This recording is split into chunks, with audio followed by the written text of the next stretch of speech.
Então vamos lá. Vamos falar sobre o Napinho, Napoleão Bonaparte. Que cara, que gênio, que estadista, assim, estudando minha opinião. Também temos a opinião dele como sendo um carniceiro, desgraçado. Mas eu me pego na vida pessoal dele.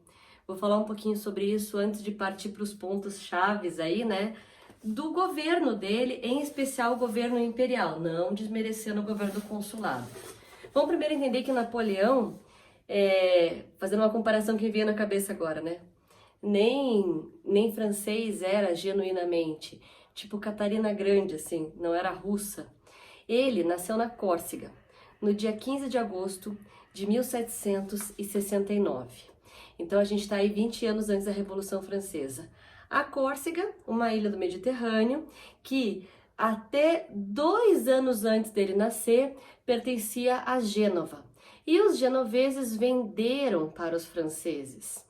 Acontece que a família Buonaparte, né, mega italiano, até porque é bem pertinho ali da Itália, ficou dividida. A Letícia, ou Letizia Ramolino, que é a mãe dele, e o Carlos Bonaparte, ficaram, né, numa dubiedade em casa, porque era uma família influente dentro da ilha da Córcega. O pai, inclusive, foi um dos que participou dessa resistência contra os novos donos da ilha, mas, né, até como sendo o arrimo da casa, ele se conformou mais rápido, coisa que a dona Letícia nunca conseguiu fazer. Ela nunca vai engolir que, né, agora a Córcega pertence aos franceses. Isso vai ser muito complicado para os 9 filhos do casal, dos quais o Napinho é o segundo. Porque veja, né, a mãe, que é com quem as crianças passam mais parte do tempo, ela se recusa a falar italiano e só fala francês. Então cabe ao pai, né, dar essa instrução aí. E o Napoleão, ele falava corso, né, a língua da ilha dele, o italiano e o francês, mas tudo com sotaque, porque logicamente fica muito mais preso aí na língua, né, que fala em casa, que é muito mais o italiano. Bom, o Napoleãozinho, gente, ele vai sair de casa muito cedo, tá? O pai dele, o Carlos Bonaparte, por ter sido uma pessoa influente dentro da ilha, que se colocou à disposição do rei, o Luís XVI, que nós já conversamos da Revolução Francesa, ele vai ser convidado para ir para Versalhes, e quando você era convidado para ir para Versalhes, compor, né, essa assistência do governo, que se o governo precisar, ele chama, e a gente sabe que vai precisar lá na frente a Assembleia dos Estados Gerais, não incluindo essas regiões dominadas, mas ele vai ser um representante dos cursos. Além de, né, você estar sendo incluído no rolê, é uma oportunidade de você fazer um pedido para o rei. E o Carlos Bonaparte, veja, né, a família Bonaparte era uma família muito unida, era uma família muito pensando assim, né, neles, enquanto grupo, sabe? Um vínculo diferenciado para o século XVIII. O casal era tipo equipe mesmo. E ele podia ter pedido várias coisas para si, mas não. Ele pede, na verdade, educação para os seus 2 filhos, homens mais velhos naquele momento. Ele pede, né, a educação do José, o Zé, que vai ser o irmão mais velho do Napoleão, e do Napinho.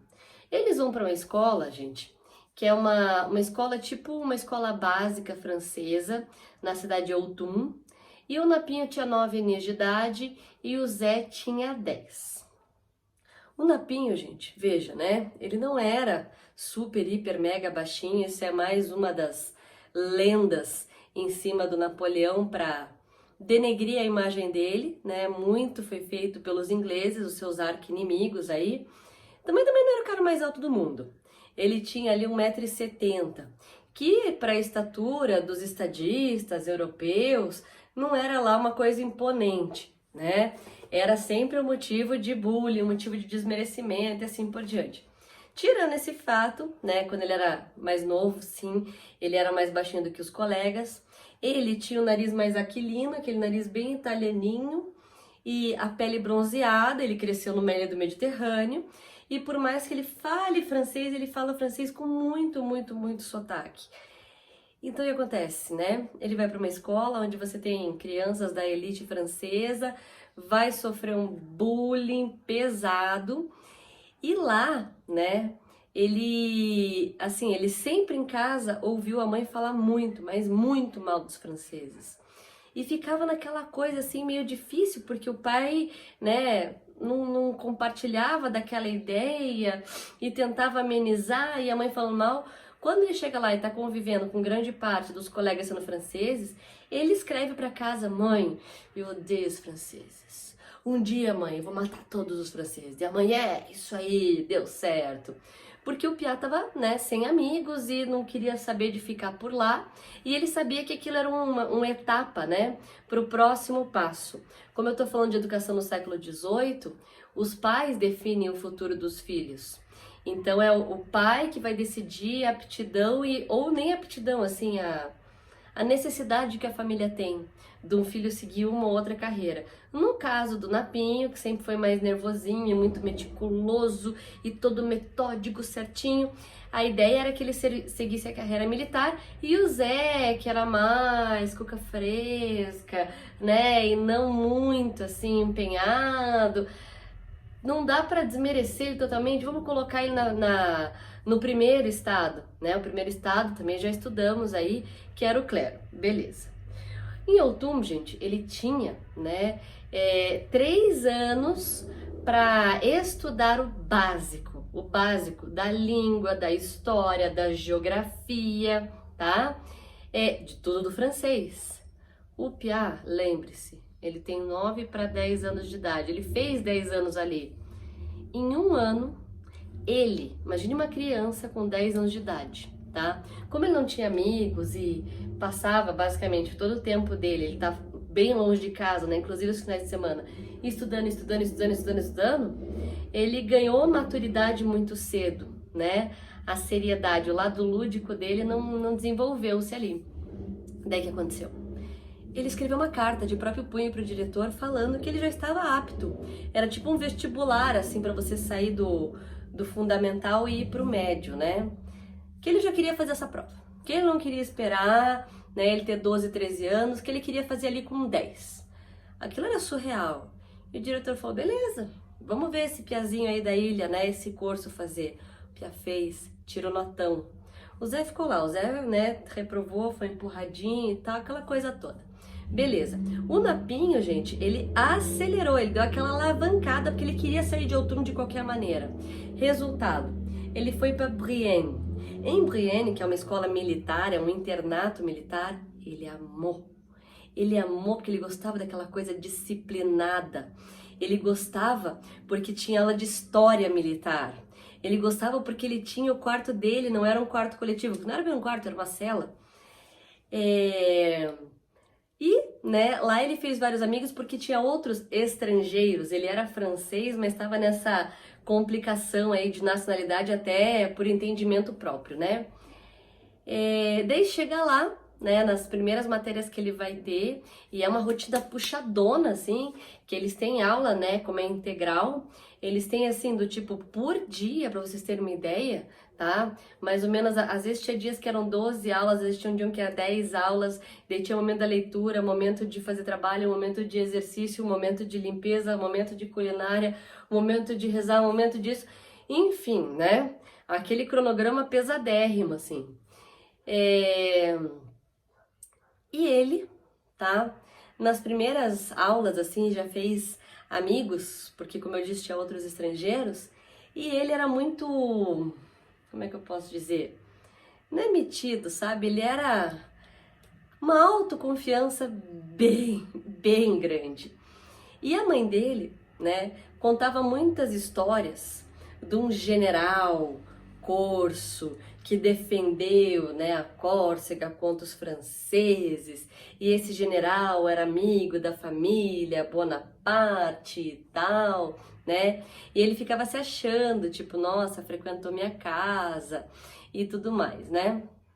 Bom, professor de história conta a história dos melhores generais. Alexandre, Júlio César e Ciro Grande, sensacional, Xerxes, mas também vai contar a história dos piores. E dentre eles está esse general Curso. Nossa, pra quê, né? Como ele já tinha feito a propaganda positiva, acabou que a galera, né, foi em cima dele, e ele passou a odiar todo mundo, ele voltou a escrever pra mãe dele, porque odeia os franceses mesmo. Ele tinha parado de escrever sobre isso, mas não desisti, um dia eu vou matar todos eles. E a mãe, massa, né? Pelo menos um filho consegui criar direito. E de novo, né, entrou naquela roda de não ter amigos e de só estudar, só que lá em Brienne os castigos eram bem mais pesados. Enquanto lá em Outubro, quando ele tinha algum castigo, era palmatória, aqui, quando ele caía na porrada, e ele caía na porrada, quem falava mal da ilha dele, quem desmerecia os ídolos dele. Gente, o Piá, lembre-se que ele tá com 11 aninhos de idade, né? Era solitária, era chicotada.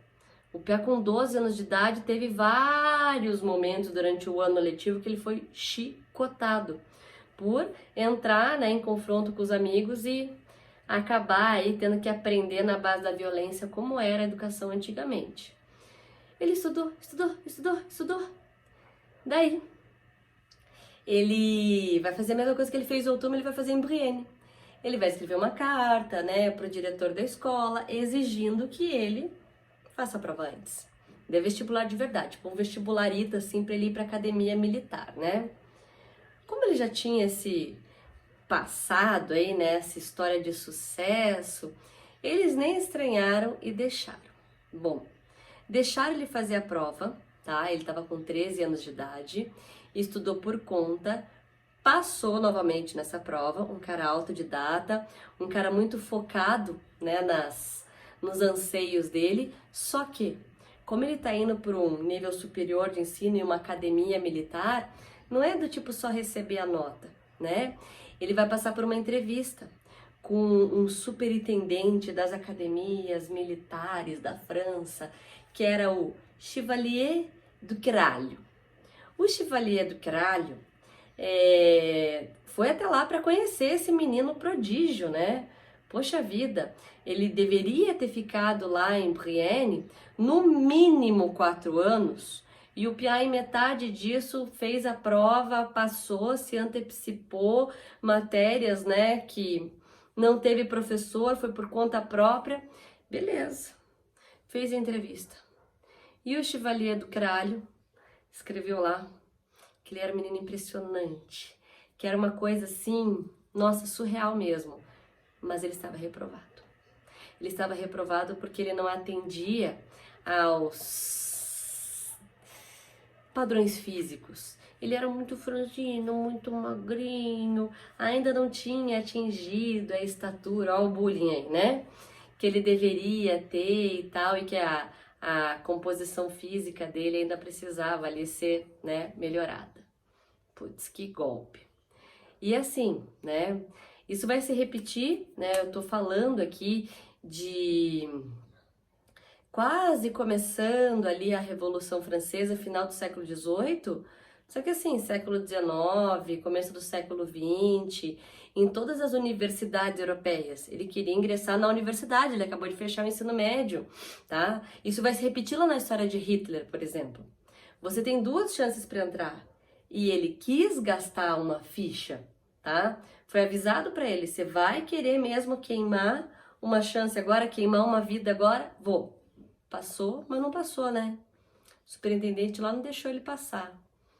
Gente, tudo que tá ruim pode piorar, né? Ele se correspondia direto com a mãe e com o pai. Ele sabia que financeiramente não tava legal as coisas lá na Ilha da Córcega. Eles eram produtores de cereja. E assim, ele sentia, né? Ele tinha um feeling ali de que tinha mais. Do nada, tá? O pai dele aparece ali para visitá-lo. E ele vê, né, o pai dele assim, o que o pai dele estava escondendo? O pai dele estava com câncer de estômago. O pai dele estava magro, amarelo, andando curvado, falando com dificuldade. E aquilo acabou com ele. Ele percebeu ali que o pai dele tinha pouco tempo de vida. E o pai dele vem informar para ele que o irmão dele, sabe, o Zé? Então, o Zé, o irmão mais velho dele, ia vir ficar com ele ali em Brienne. Ele, ué, não era pro Piá ir pra um seminário e tal, né? Tá vindo pra cá. Bom, abrindo parênteses. O Zé foi pro seminário, tentou fugir mais de 4 vezes, só chorava, porque queria saber da família, não conseguia ficar sozinho. E daí o pai, né, deu os pulos dele lá e enfiou o Zé lá junto com o Napoleão. E dele, puta, tenho que estudar, tenho que dar conta do meu bullying aqui, né? Só tenho mais uma chance, meu pai doente. Como eu disse, tudo que tá ruim pode piorar. Gente, teve uma troca, tá? Dos inspetores noturnos das celas dos meninos. E esse militar, ele era pedófilo. E ele se aproveitava dos meninos que eram fisicamente, né, mais vulneráveis ou que tinham traços que o atraíam. E o Napoleão, infelizmente, caiu, né, nessa desgraça aí de estar sendo atraído por esse cara. E esse cara, ele tinha chave, os meninos eram trancados às 7 horas da noite e destrancados às 6 horas da manhã.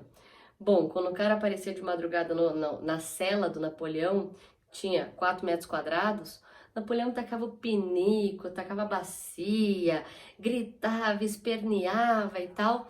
Daí quando vinha, né, os outros oficiais que estavam ali nas suas outras funções noturnas, o que tá acontecendo? Daí tinha lá o oficial, né, de carreira, pá, uma patente elevada. Esse piá louco aí, vim dar, né, uma lição nele, que ele tava depois do horário de apagar as velas e tal, né, se insubordinando, ele surtou. Daí virar pro Napoleão, e aí, o que você fez? Ah, ele tentou me estuprar. Daí ficava a palavra de um contra a palavra de outro, ele já tinha histórico de briga, né, ele não era francês de verdade, chicotada nele, solitária nele, e ele, né, pensando, meu irmão vem pra cá, ainda tem que cuidar do meu irmão, né? Beleza. Uma semana antes da prova, o pai dele morre. Vem aquela notícia, a mãe não manda só a notícia que o pai morreu. Que o pai morreu, que a família tá endividada, que eles não têm como pagar os funcionários, que ela tá tendo que se virar nos 30, com os 7 irmãos dele lá, pedindo ajuda pra ele. Olha o desespero da dona Letícia, né? E ele com a prova ali, resultado, gente, surreal, né? Napoleão é aquele cara que, né, eu adoro essa definição dele, que assim, ele tem um obstáculo, a vida coloca uma barreira para ele, ele enxerga como degrau e sobe. E cada vez mais ele vai, né, se superando. Ele não se intimida diante das dificuldades. Resultado, passou na prova e passou com um notaço. Passou com um notaço que ele vai, não assim, né? A nota te colocava ali em uma outra academia, ele não vai para qualquer academia, ele vai para a Real Academia Militar de Paris. Ele vai virar um bom homem. Então ele vai virar ali, gente, um oficial que já vai começar a carreira lá em cima. Ele entra como cadete, sai como tenente, então, né, deu um gás ali. Só que assim, a gente tem 5 anos pela frente de faculdade, tá? De academia militar. E ele vai tentar fazer a mesma coisa que ele fez em Autun, que ele fez em Brienne, ele vai tentar fazer lá em Paris. Só que não é tão simples assim, tá? A começar pela primeira matéria que ele encarou, que era cálculo. O professor de cálculo era um senhorzinho chamado Bizu. E o Bizu era aquele velho carrancudo, assim, e amargo da vida, e que gostava de arrancar o sangue dos cadetinhos, né? Era difícil alguém cair nas graças do Bizu, e o Napoleão caiu. O Napoleão é autor de um teorema de matemática. Não sei bem o que isso significa, mas eu sei que é um troço bem importante, né? Enfim, se quiser depois eu coloco aí para vocês saberem qual foi o teorema aí que o Napoleão fez. Contas, né? Não me pertence. Bom, o Bizu vai ser o cara que vai ser tipo o vira-tempo assim da Hermione, tá? É o cara que vai ajudar ele. Ele vai contar sua triste história pro Bizu, vai falar o seu plano pro Bizu, e o Bizu fala, ó, vou te dar uma mão. Vou falar com os outros professores para que você possa se matricular nas matérias e que eles permitam que você não assista, mas que você faça a prova. E não é que deu boa? Ao invés de fazer em 5, o PA fez em 3. Fazendo em 3, minha gente, ele sai de lá como tenente, ele podia escolher pelas notas dele um regimento sensacional, mas não. Ele escolhe um regimento costeiro para poder ficar, né, próximo ali enfim, do mar, né, do Mediterrâneo, e assim que desse, tivesse a primeira dispensa, você ir para casa. Serviço militar francês nessa época, você servia 6 meses, tá? E tirava 3 meses de licença. Ou você servia 1 ano e tirava 6 meses. Ele falou, não, vou servir 6 meses, daí vou para casa, vai em casa, arruma as contas da mãe, fica doente, dá até tempo, né? São 3 meses. É ali que ele vai ter contato com as ideias iluministas, organiza toda a vida financeira, burocrática da família, né? Todo aquele caos que estavam vivendo ali. Chega a tentar uma revolta contra a França, né? Uma mega de uma insubordinação. Mas como ele leu as ideias iluministas e ele vai se decepcionar, né, com os próprios cursos, ele é um cara que, assim, ele se permite errar. Por mais que ele tenha idealizado uma pátria, né, com conterrâneos que valessem a pena lutar, e daí viu na sua licença que não dava certo, ele volta para a França. Ele volta para a França já extrapolando o prazo dele, né, de licença. Isso faz com que ele seja considerado um desertor. E ele vai, né, brigar para ser reintegrado no exército, porque ali era o lugar dele e ele queria participar da Revolução. Ele sai da França no começo da Revolução, querendo que a França exploda. Ele volta querendo brigar pela Revolução. E consegue. Então, para sorte dele, tá rolando, né, toda aquela história da primeira fase da Revolução, que daí o rei, né, desrespeitou a primeira Constituição que eles fizeram, e as coligações estrangeiras começando a invasão. É naquele momento que o Napinho, então, se entende como um revolucionário e vai entrar na Revolução Francesa. Bom, ele foi o primeiro corso oficial do exército francês, tá? Então, assim, não é para qualquer um, né? O Napoleão, ele tinha como é que eu posso dizer? Ele tinha um dilema, né? Ele estava enfrentando um dilema durante a Revolução, porque ele, né, como militar, era muita traição lutar contra o rei. Cadê o nacionalismo, né? Ele formou-se, né, um oficial na Real Academia de Paris. Mas, ao mesmo tempo, como curso, ele era contra a monarquia. E as ideias iluministas, né, favoreceram muito desses ideais nele. Resultado, tá? Ele, né, lutou na Revolução, foi sensacional, em especial no cerco de Toulon, onde ele foi ferido gravemente, quase teve a perna amputada.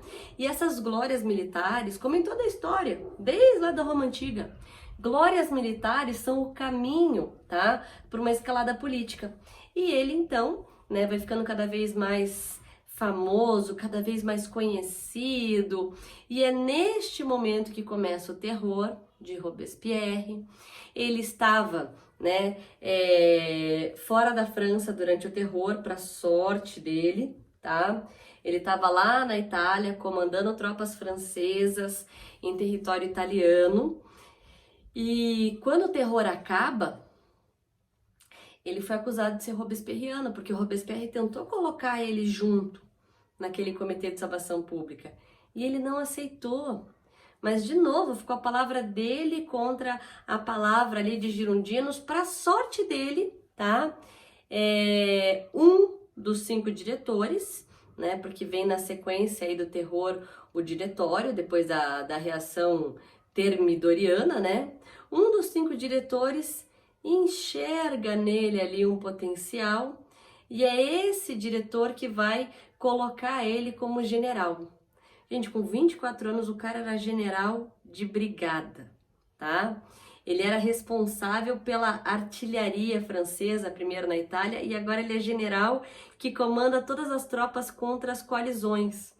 É aqui que ele vai para o Egito, tá? Durante esse momento aí do diretório, quase se dá mal lá, mas que bom que ele foi, porque ele levou o Champollion, né, conseguiu pegar lá o decalque, da pedra de Roseta para poder traduzir os hieróglifos. Sensacional, maravilhoso.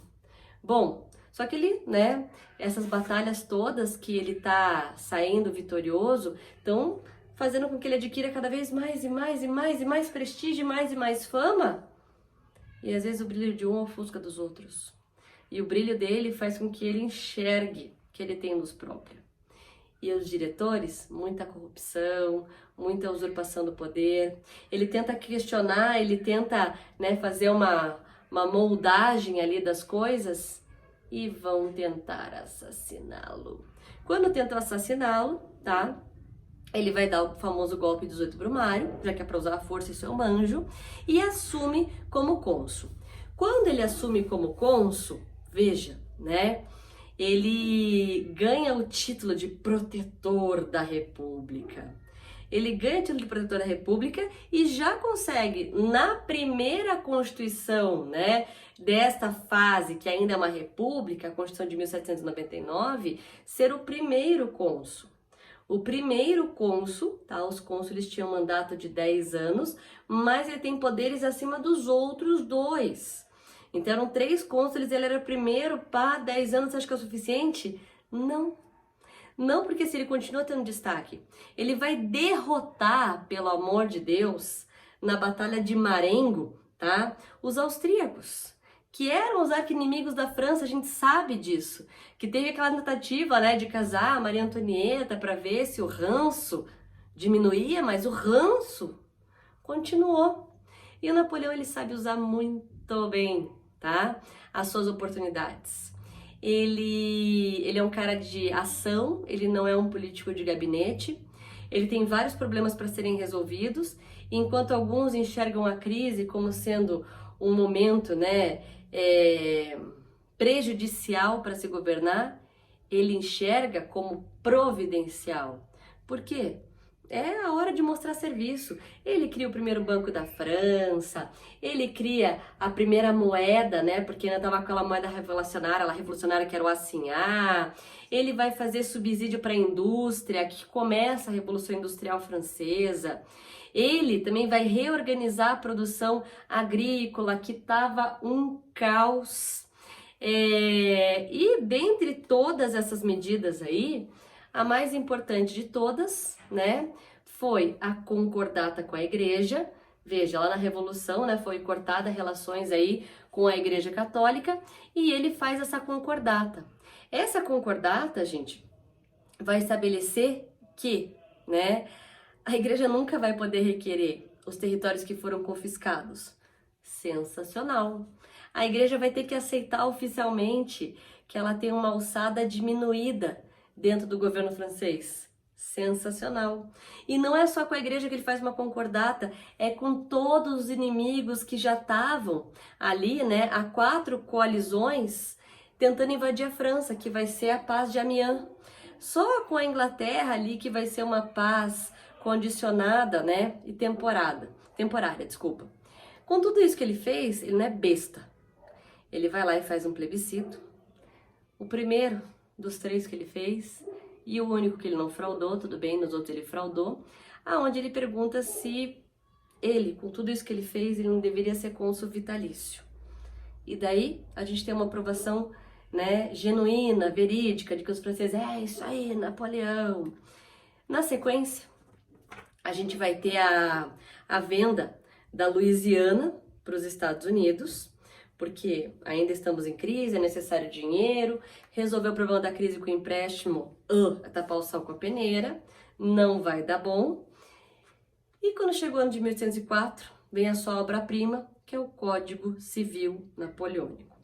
O Código Civil Napoleônico, gente, enfim, não só esse, né? Ele fez o Código Penal, o Código de Processo Penal, mas é uma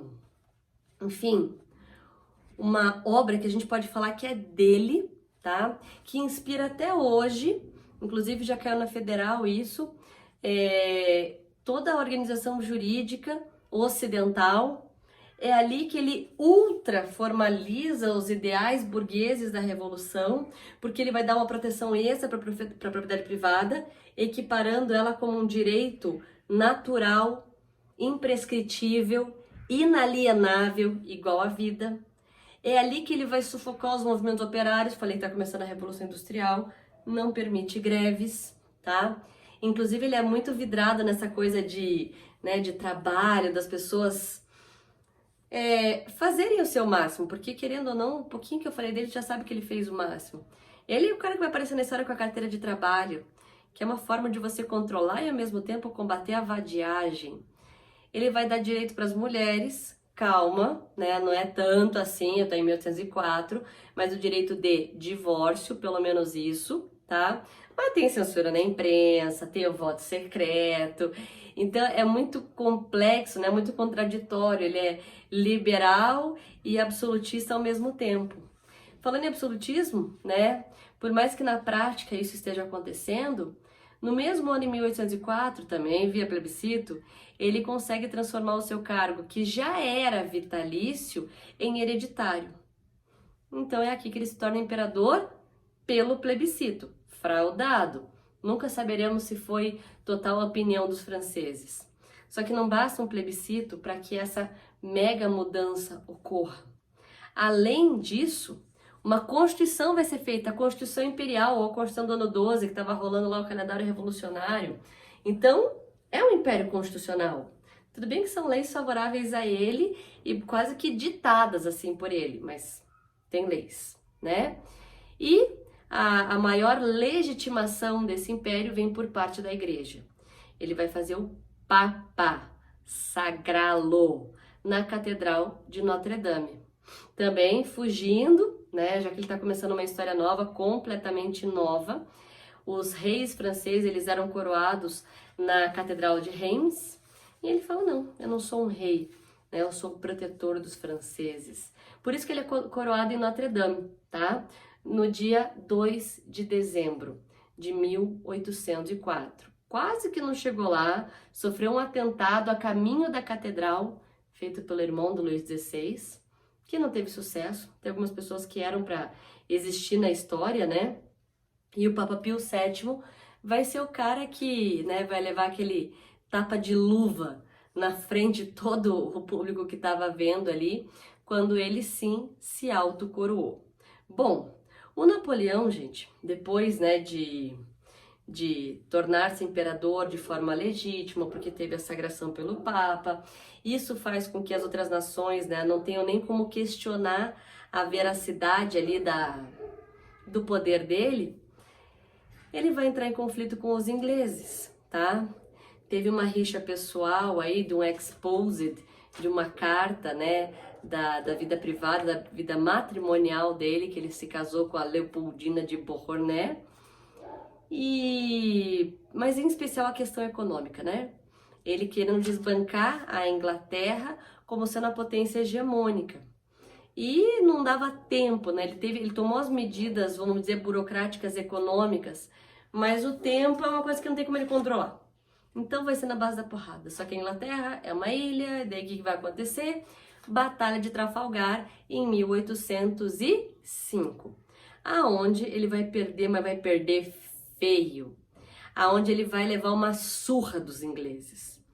E ele é um cara que não desanima perante, né, os atropelos aí, as frustrações que a vida lhe apresenta. Não, se eu não conseguir por esse caminho, linha reta, eu vou torto e chego lá. Ele vai, né, um caminho torto, que foi ruim para ele, bom para nós, o bloqueio continental. O bloqueio continental, que foi esse decreto, esse embargo de proibição de comércio de toda a Europa. A França proíbe toda a Europa. Olha que audácia, né? Olha que ousado. Contra os ingleses, para poder sufocar essa indústria britânica que não vai conseguir vender e não vai conseguir, né, também pegar suas matérias-primas necessárias.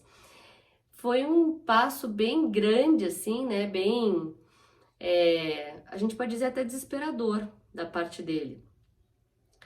E, né, várias repercussões teremos disso. A principal, no caso, falando para nós, né, falei que o bloqueio foi legal, é que a família real portuguesa vem para cá em 1808.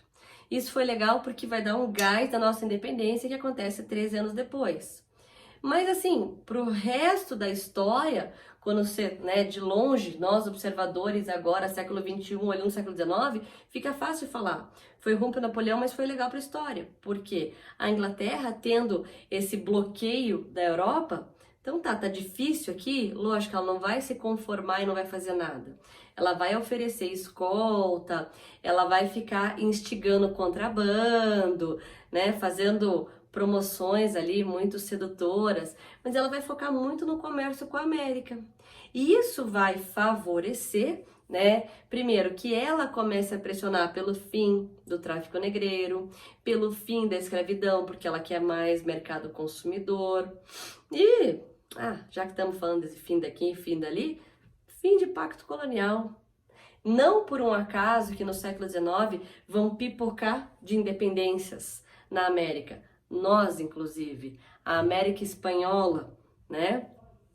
Então teve toda essa repercussão perpendicular aí a esse bloqueio continental, mas falando em repercussão direta para o Napoleão, é que durante um tempo, né, medidas extremas, durante um tempo até que deu bom, mas assim, a um custo muito alto, tanto financeiro quanto humano, muitas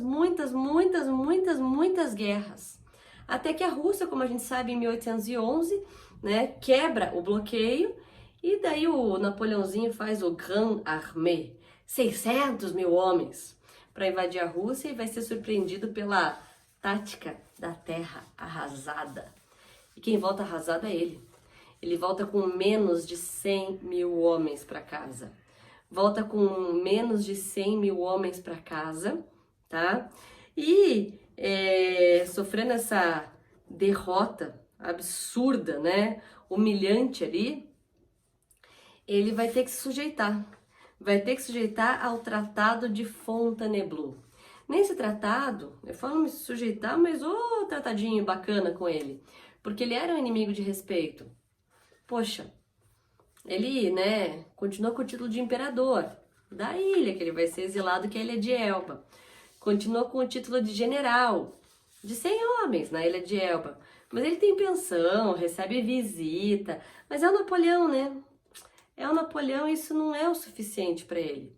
O Napoleão, gente, não dá um ano. Fugiu da ilha, obviamente.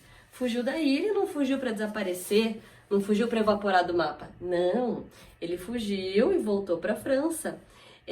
O rei que estava lá governando em virtude do Congresso de Viena, né, que era o Luís XVIII, que tentou matar ele, nem esperou para saber onde é que ele estava e vazou, esperou prenderem ele para ele poder voltar para o trono.